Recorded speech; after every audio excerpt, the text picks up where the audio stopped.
ಎಲ್ಲರಿಗೂ ನಮಸ್ಕಾರ. Welcome to my channel. ಇವತ್ತಿನ ವಿಡಿಯೋದಲ್ಲಿ ಹಳ್ಳಿ ಶೈಲಿಯಲ್ಲಿ ಹಸಿ ಅವರೆಕಾಳು ಮತ್ತು ಸೊಪ್ಪಿನ ಬಸ್ಸಾರು ಯಾವ ರೀತಿಯಾಗಿ ಮಾಡೋದು ಅಂತ ತಿಳಿಸ್ಕೊಡ್ತೀನಿ. ಬಿಸಿ ಬಿಸಿ ರಾಗಿ ಮುದ್ದೆ, ಅನ್ನ, ಚಪಾತಿ, ರೊಟ್ಟಿ ಎಲ್ಲದಕ್ಕೂ ಸಹ ಸೂಪರ್ ಆಗಿರುತ್ತೆ. ಈ ರೀತಿ ಮಾಡ್ಕೊಂಡು ತಿಂತಾ ಇದ್ದರೆ ಒಂದು ಮುದ್ದೆ ತಿನ್ನೋರು 2 ಮುದ್ದೆ ತಿಂತಾರೆ, ಅಷ್ಟು ರುಚಿಯಾಗಿರುತ್ತೆ. ನೋಡಿ, ಇಲ್ಲಿ ನಾನು 2 ಕಟ್ಟು ದಂಟು ಸೊಪ್ಪನ್ನು ಚೆನ್ನಾಗಿ ಒಂದು 3-4 ಸರಿ ತೊಳೆದು ಈ ರೀತಿ ಕಟ್ ಮಾಡಿ ತಗೊಂಡಿದ್ದೀನಿ. ಈಗ ಇದನ್ನು ಸೈಡ್ಗಿಟ್ಟು, ಹಾಗೆಯೇ ಇಲ್ಲಿ ನೋಡಿ ಹಸಿ ಅವರೆಕಾಳನ್ನು ಸಹ ಕ್ಲೀನಾಗಿ ನೀಟಾಗಿ ವಾಶ್ ಮಾಡಿ ಒಂದು 2-3 ಸಾರಿ ತೊಳೆದು ಇಟ್ಕೊಂಡಿದ್ದೀನಿ. ಈಗ ಸ್ಟವ್ ಮೇಲೆ ಒಂದು ಕುಕ್ಕರ್ ಬಿಸಿಗಿಟ್ಟು ಅದಕ್ಕೆ ನಾನು ನೀರನ್ನು ಹಾಕಿಟ್ಟಿದ್ದೀನಿ. ನೀರು ಚೆನ್ನಾಗಿ ಕುದಿಯೋ ಟೈಮಲ್ಲಿ ನಾನು ತೊಳೆದಿಟ್ಕೊಂಡಿರುವಂತಹ ಹಸಿ ಅವರೆಕಾಳನ್ನು ಹಾಕ್ಕೊಳ್ತಾ ಇದ್ದೀನಿ. ಹಾಗೆಯೇ 1 ಟೊಮೆಟೊ ಹಣ್ಣನ್ನು ಸೇರಿಸ್ತಾ ಇದ್ದೀನಿ. ರುಚಿಗೆ ತಕ್ಕಷ್ಟು ಕಲ್ಲುಪ್ಪು ಹಾಕ್ಕೊಳ್ತಾ ಇದ್ದೀನಿ. ಈಗ ಇದನ್ನು ನಾನು ಒಂದು 15-20 ನಿಮಿಷ ಚೆನ್ನಾಗಿ ಬೇಯಿಸ್ಕೊಳ್ಬೇಕು. ಅಂದರೆ ಒಂದು 75% ಅಷ್ಟು ಬೇಯಬೇಕು, ಒಂದು 3/4 ಭಾಗ ಬೇಯಬೇಕು. ನಾವು ನೀರನ್ನು ಸ್ವಲ್ಪ ಜಾಸ್ತಿನೇ ಹಾಕ್ಕೊಂಡು ಬೇಯಿಸ್ಕೊಳ್ಬೇಕಾಗತ್ತೆ. ಯಾಕಂದರೆ ಬಸ್ಸಾರನ್ನು ಇದೇ ನೀರಲ್ಲೇ ಮಾಡಬೇಕು, ಬೇರೆ ನೀರು ಹಾಕಿದ್ರೆ ಟೇಸ್ಟ್ ಚೆನ್ನಾಗಿರೋದಿಲ್ಲ. ಆದ್ದರಿಂದ ನಾವು ಒಂದು ಸ್ವಲ್ಪ ನೀರನ್ನು ಜಾಸ್ತಿನೇ ಹಾಕ್ಕೊಂಡು ಈ ರೀತಿ 75% ಅಷ್ಟು ಅಂದರೆ 3/4 ಭಾಗದಷ್ಟು ಬೇಯಿಸ್ಕೊಂಡಿದ್ದೀನಿ. ಈಗ ಇದಕ್ಕೆ ನಾವು ಫಸ್ಟನ್ನೇ ತೊಳೆದು ಕಟ್ ಮಾಡಿ ಇಟ್ಕೊಂಡಿರುವಂತಹ ದಂಟಿನ ಸೊಪ್ಪನ್ನು ಹಾಕ್ಕೊಳ್ತಾ ಇದ್ದೀನಿ. ನೀವು ಸಬ್ಬಕ್ಕಿ ಸೊಪ್ಪು, ಅರಿವೆ ಸೊಪ್ಪು ಯಾವುದರಲ್ಲಿ ಬೇಕಾದರೂ ಮಾಡ್ಕೊಳ್ಬೋದು, ಅಥವಾ ಮಿಕ್ಸ್ ಸೊಪ್ಪಲ್ಲೂ ಸಹ ಮಾಡ್ಕೊಳ್ಬೋದು. ಇದನ್ನು ನಾವು ಸೊಪ್ಪು ಚೆನ್ನಾಗಿ ಬೇಯೋವರೆಗೂ ಬೇಯಿಸ್ಕೊಳ್ಬೇಕು. ಹಾಗೆಯೇ ಕಾಳು ಸಹ ಚೆನ್ನಾಗಿ ಬೆಂದಿರುತ್ತೆ. ನೋಡಿ, 2 ಸಹ ಚೆನ್ನಾಗಿ ಬೆಂದಿದೆ. ಈಗ ಸ್ಟವ್ ಆಫ್ ಮಾಡಿಕೊಂಡು ಈ ಬೇಯಿಸಿರುವಂತಹ ನೀರು ಹಾಗೆ ಅವರೆಕಾಳು ಸೊಪ್ಪನ್ನು ಸಪ್ರೇಟ್ ಮಾಡ್ಕೊಳ್ತಾ ಇದ್ದೀನಿ. ಈ ರೀತಿ ಸಪ್ರೇಟ್ ಮಾಡ್ಕೊಂಡಾದಮೇಲೆ ಫಸ್ಟ್ನೇ ಏನು ಬೇಯಿಸ್ಕೊಂಡಿದ್ರಲ್ಲ ಆ ಟೊಮೆಟೊ ಹಾಗೆಯೇ ಅವರೆಕಾಳು ಸೊಪ್ಪು ಸ್ವಲ್ಪ ತೆಗೆದಿಟ್ಕೊಳ್ತಾ ಇದ್ದೀನಿ. ಸಾಂಬಾರಿಗೆ ಮಸಾಲ ರುಬ್ಕೊಳ್ಳೋದಕ್ಕೋಸ್ಕರ ಇವಿಷ್ಟನ್ನು ತೆಗೆದಿಟ್ಕೊಳ್ತಾ ಇದ್ದೀನಿ. ನೋಡ್ಕೊಳ್ಳಿ, ನಿಮಗೆ ಎಷ್ಟು ಜನಕ್ಕೆ ಬೇಕಾಗುತ್ತಲ್ಲ ಅಷ್ಟು ಸೊಪ್ಪು ಹಾಗೆಯೇ ಬೇಯಿಸಿರುವಂತಹ ಕಾಳನ್ನು ತೆಗೆದು ಇಟ್ಕೊಳ್ಳಿ. ನಾನಿಲ್ಲಿ 2 ಟೈಮ್ಗೆ ಸೇರಿಸಿ ಸಾಂಬಾರು ಮಾಡ್ತಾಯಿದ್ದೀನಿ. ಒಂದು 4-5 ಜನಕ್ಕೆ 2 ಟೈಮ್ಗೆ ಆಗೋಷ್ಟು ಸಾಂಬಾರನ್ನ ಮಾಡ್ತಾಯಿದ್ದೀನಿ. ಅದರಿಂದ ಇಷ್ಟು ತೆಗೆದಿಟ್ಕೊಂಡಿದ್ದೀನಿ. ಹಾಗೆ ಇದು ಪಲ್ಯ ಮಾಡೋದಕ್ಕೋಸ್ಕರ ಬಟ್ಲಲ್ಲಿರುವಂಥದ್ದು. ಬೇಯಿಸಿರುವಂಥ ನೀರು ಸಾಂಬಾರು ಮಾಡೋದಕ್ಕೆ ಇದನ್ನು ಚೆಲ್ಲಬಾರ್ದು. ಇದನ್ನು ಹಾಗೆಯೇ ಸೈಡ್ಗಿಡ್ತಾ ಇದ್ದೀನಿ. ಅನಂತರ ಇಲ್ಲಿ ನಾವು ಮಸಾಲ ರುಬ್ಕೊಳ್ಳೋದಕ್ಕೋಸ್ಕರ ತೆಗೆದಿಟ್ಕೊಂಡಿದ್ರಲ್ಲ ಸೊಪ್ಪು, ಅವರೆಕಾಳು, ಟೊಮೆಟೊ, ಅದನ್ನು ಬಿಸಿ ತಣ್ಣಗೆ ಹೋಗ್ಬಿಡ್ತಾ ಇದ್ದೀನಿ. ಮತ್ತು ನಾವು ಉಳಿದಿರುವಂತಹ ಸೊಪ್ಪು ಮತ್ತು ಅವರೆಕಾಳು ಇತ್ತಲ್ಲ ಅದರಲ್ಲಿ ಪಲ್ಯ ಮಾಡೋದಕ್ಕೋಸ್ಕರ ಒಂದು ಪ್ಲೇಟ್ಗೆ ಹಾಕಿ ಇಟ್ಕೊಳ್ತಾ ಇದ್ದೀನಿ.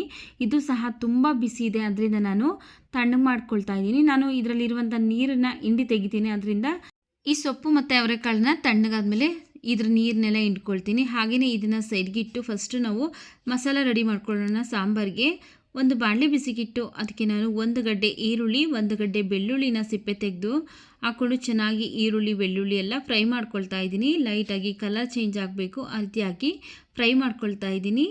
ನೀವೇನಾದರೂ ಫಸ್ಟ್ ಟೈಮ್ ನಮ್ಮ ಚಾನಲ್ಗೆ ವಿಸಿಟ್ ಮಾಡಿ ನೋಡ್ತಾ ಇದ್ದರೆ ಪ್ಲೀಸ್ ನಮ್ಮ ಚಾನಲ್ಗೆ ಸಬ್ಸ್ಕ್ರೈಬ್ ಮಾಡಿಕೊಂಡು ಸಪೋರ್ಟ್ ಮಾಡಿ ಸ್ನೇಹಿತರೆ.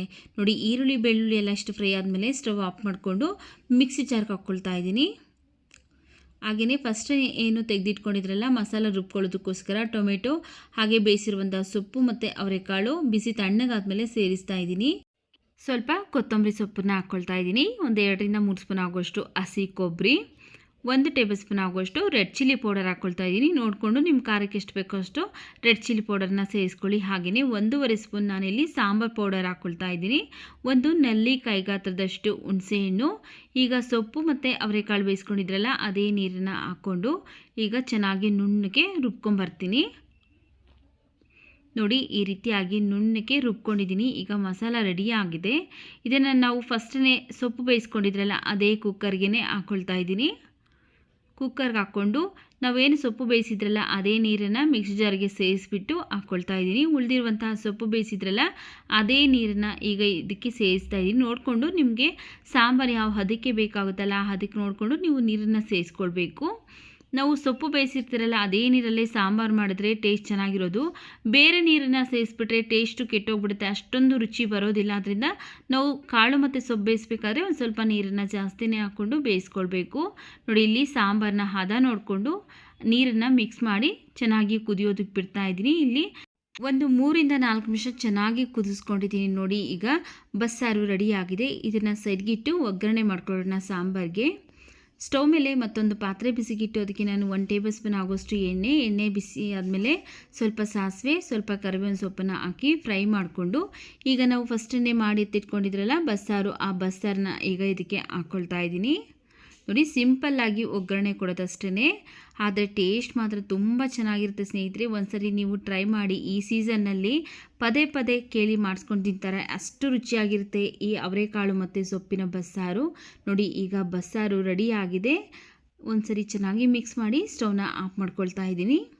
ನೋಡಿ ಬಸ್ಸಾರನ್ನು ಸೈಡ್ಗಿಟ್ಟು ಇದ್ರ ಪಲ್ಯ ರೆಡಿ ಮಾಡ್ಕೊಳ್ಳೋದಕ್ಕೋಸ್ಕರ ಫಸ್ಟೇ ಸೊಪ್ಪು ಮತ್ತು ಅವರೆಕಾಳನ್ನು ಬೇಯಿಸಿರುವಂಥದ್ದು ತಣ್ಣಗಾಗ್ಬಿಟ್ಟಿದ್ರಲ್ಲ ಒಂದು ಪ್ಲೇಟ್ಗೆ ಹಾಕಿ, ನೋಡಿ ಇದರಲ್ಲಿರುವಂತಹ ನೀರನ್ನೆಲ್ಲ ಹಿಂಡಿ ತೆಗಿತಾ ಇದ್ದೀನಿ. ನಮ್ಮನೇಲಿ ಯಾವ ರೀತಿಯಾಗಿ ಮಾಡ್ತಿರಲ್ಲ ಅದೇ ರೀತಿಯಾಗಿ ನಾನು ನಿಮಗೆ ತೋರಿಸ್ಕೊಡ್ತಾ ಇದ್ದೀನಿ. ಹಿಂಡಿ ತೆಗೆದ್ರೆ ಚೆನ್ನಾಗಿರುತ್ತೆ, ಇಲ್ಲಾಂದರೆ ಸೊಪ್ಪಲ್ಲಿ ನೀರಿನಂಶ ಇರುತ್ತೆ, ಅದೆಲ್ಲ ತಿನ್ನಬೇಕಾದ್ರೆ ಬಾಯಿಗೆ ಸಿಗ್ತಾ ಇರುತ್ತೆ. ಅದರಿಂದ ನಾನು ಇಲ್ಲಿ ಹಿಂಡಿ ತೆಗಿತಾ ಇದ್ದೀನಿ. ಕೆಲವೊಬ್ಬರು ನೀರನ್ನು ತೆಗೆಯೋದಿಲ್ಲ, ಹಾಗೆಯೇ ಮಾಡ್ಕೊಳ್ತಾರೆ. ಅದು ಅವರವ್ರ ಇಷ್ಟ. ಬೇಕು ಅಂದರೆ ತೆಗೀರಿ, ಬೇಡ ಅಂದರೆ ನೀವು ಸಹ ಸ್ಕಿಪ್ ಮಾಡ್ಕೊಳ್ಬೋದು. ಆದರೆ ನಾನಿಲ್ಲಿ ನೀರನ್ನೆಲ್ಲ ಹಿಂಡಿ ಈ ರೀತಿ ಇಟ್ಕೊಂಡಿದ್ದೀನಿ. ಈಗ ಇದು ರೆಡಿ ಆಗಿದೆ, ಇದಕ್ಕೆ ಒಗ್ಗರಣೆ ಮಾಡ್ಕೊಳ್ಳೋಣ ಬನ್ನಿ.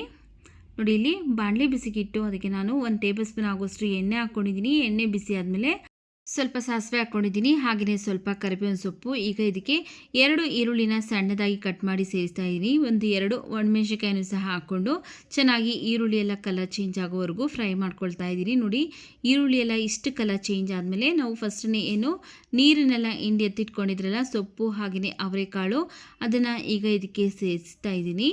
1-2 ಸ್ಪೂನ್ ಆಗೋಷ್ಟು ಹಸಿ ಕಾಯಿ ತುರಿ ಹಾಕ್ಕೊಳ್ತಾ ಇದ್ದೀನಿ. ಹಾಕ್ಕೊಂಡು ಚೆನ್ನಾಗಿ ಮಿಕ್ಸ್ ಮಾಡ್ಕೊಳ್ಬೇಕು. ಸ್ಟವ್ ಉರಿನ ಲೋ ಟು ಮೀಡಿಯಮ್ ಫ್ಲೇಮಲ್ಲಿ ಇಟ್ಕೊಂಡು ಚೆನ್ನಾಗಿ ಮಿಕ್ಸ್ ಮಾಡ್ಕೊಳ್ಳಿ. ಕಾಯಿ ತುರಿ ಬೇಡ ಅಂದರೆ ಸ್ಕಿಪ್ ಮಾಡ್ಕೊಳ್ಬೋದು, ಆಪ್ಷನಲ್ಲಿ. ಬೇಕು ಅಂದರೆ ಕಾಯಿ ತುರಿ ಈ ಪಲ್ಯಕ್ಕೆ ಹಾಕ್ಕೋಬೋದು, ಬೇಡ ಅಂದರೆ ಸ್ಕಿಪ್ ಮಾಡ್ಕೊಳ್ಬೋದು. ನೋಡಿ ಈಗ ಚೆನ್ನಾಗಿ ಮಿಕ್ಸ್ ಮಾಡ್ಕೊಂಡಾಗಿದೆ. ಬಸ್ಸಾರಿನ ಪಲ್ಯ ರೆಡಿ ಆಗಿದೆ. ಸ್ಟವ್ ಆಫ್ ಮಾಡ್ಕೊಳ್ತಾ ಇದ್ದೀನಿ. ನೋಡಿದ್ರಲ್ಲ ಯಾವ ರೀತಿಯಾಗಿ ಸಖತ್ ರುಚಿಯಾಗಿರುವಂತಹ ಹಳ್ಳಿ ಶೈಲಿಯಲ್ಲಿ ಮಾಡುವಂತಹ ಹಸಿ ಅವರೆಕಾಳು ಮತ್ತು ಸೊಪ್ಪಿನ ಬಸ್ಸಾರು ಯಾವ ರೀತಿ ಮಾಡೋದು ಅಂತ. ವಿಡಿಯೋ ಇಷ್ಟ ಆಗಿದ್ರೆ ವಿಡಿಯೋಗೊಂದು ಲೈಕ್ ಮಾಡಿ, ವಿಡಿಯೋವನ್ನು ಶೇರ್ ಮಾಡಿ, ನಮ್ಮ ಚಾನಲ್ಗೆ ಸಬ್ಸ್ಕ್ರೈಬ್ ಮಾಡಿ ಸಪೋರ್ಟ್ ಮಾಡಿ. ಮುಂದೆ ಒಂದೊಳ್ಳೆಯ ವಿಡಿಯೋದೊಂದಿಗೆ ಭೇಟಿಯಾಗೋಣ. ಅಲ್ಲಿವರೆಗೂ ವಿಡಿಯೋ ನೋಡಿದ್ದಕ್ಕಾಗಿ ಧನ್ಯವಾದಗಳು.